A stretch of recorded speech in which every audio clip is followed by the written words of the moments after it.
खान साहब, दुनिया में लीडर की डेफिनेशन है लीडर लीडर बनाता है, और दुनिया की मॉडर्न लीडरशिप में सबसे बड़ी मिसाल नेल्सन मंडेला की है।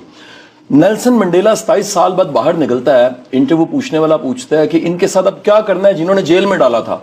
वो कहता है दो चीजें, फॉरगिव फॉरगेट, भूलो आगे निकलो क्योंकि काम बड़ा पड़ा है।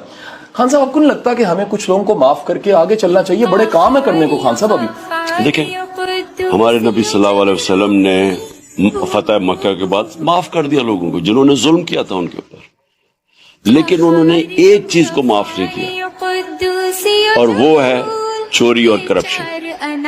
उन्होंने कहा मेरी बेटी भी अगर चोरी करेगी तो उसको सजा मिलेगी। उन्होंने कहा तुम्हारे से पहले बड़ी कौमें तबाह हुई जिधर ताकतवर चोरों को तुमने छोड़ दिया, एनआरओ दे दिया, और कमजोर चोरों को जेलों में डाला। देखिए, जब आप अच्छे और बुरे की तमीज माशरे में खत्म करते हैं, कौम मर जाती है।